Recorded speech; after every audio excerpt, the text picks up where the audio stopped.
इस वीडियो में हम लोग डिस्कस करेंगे यहाँ पर थ्री डायमेंशन के ऊपर सवाल है। अब पहले एक कॉन्सेप्ट छोटा सा समझिए कि जैसे ये एक्स एक्सिस, वाई एक्सिस और ये जेड एक्सिस, ये एक्स है, ये वाई है और ये जेड एक्सिस है। मान लो कोई भी एक वेक्टर, मान लो ये वेक्टर मान लो ओपी वेक्टर है। ओपी वेक्टर एक्स एक्सिस से अल्फा एंगल बना रहा है, वाई एक्सिस से बीटा एंगल बना रहा है और जेड एक्सिस से गामा एंगल बना रहा है। करेक्ट है। ये वेक्टर ओपी एक्स एक्सिस से अल्फा एंगल बना रहा है, वाई एक्सिस से बीटा एंगल बना रहा है और जेड एक्सिस से गामा एंगल बना रहा है। तो एक रिलेशन जो आपको पढ़ाया भी गया होगा, एक रिलेशन होता है cos square alpha plus cos square beta plus cos square gamma equal to one. मतलब L square plus M square plus N square की वैल्यू वन होती है। ये रिलेशन हमको याद होना चाहिए। करेक्ट है। अब इस सवाल को देख लीजिए।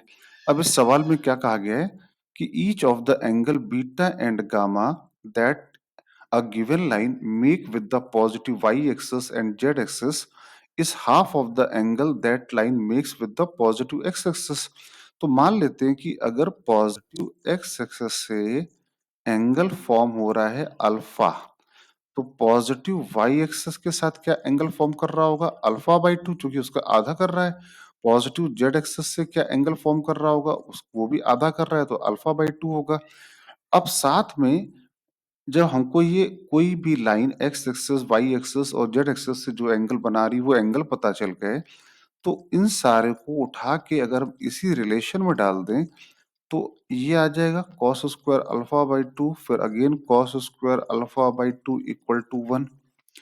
तो कॉस स्क्वायर अल्फा और ये कितना हो गया? Two cos square alpha by two equal to one. अब एक एंगल अल्फा है और एक एंगल अल्फा बाई टू है, तो दोनों को हम में कन्वर्ट कर लें या फिर दोनों को अल्फा बाई टू में कन्वर्ट कर लें। तो will try to convert into alpha. तो आप देखो कॉस अल्फा का फॉर्मूला होता है two cos square alpha by two minus one. तो कॉस अल्फा प्लस वन बराबर हो गया two cos square alpha by two. तो ये कितना आ गया? कॉस स्क्वायर अल्फा और यहाँ पे आ गया cos alpha plus one equal to one. One से वन कैंसल आउट हो गया। आई होप क्लियर यहाँ तक सारे बच्चों को।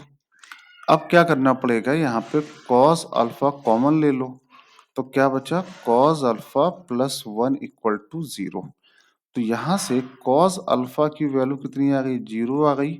और कॉस अल्फा की वैल्यू आ गई माइनस वन। तो अल्फा की वैल्यू यहां से कितनी आ गई? पाई बाई टू। और यहां से वैल्यू आ गई पाई। करेक्ट है। अब बोला sum of the all possible values of beta. तो बीटा तो हम जानते हैं कितना है? अल्फा बाई टू है। तो अल्फा को अगर मैंने पाई बाई टू कंसीडर किया तो ये कितना आ जाएगा? Pi by four. अल्फा को अगर पाई कंसीडर किया तो ये कितना आ जाएगा? Pi by two. और बोला sum of the all possible angle, तो pi by four plus pi by two. तो ये कितना आ गया? Three pi by four. This is the answer. I think समझ में आ गया होगा। एकदम सिंपल सवाल है ये। और इस सवाल में कॉन्सेप्ट जो यूज हुआ है वो आपको आना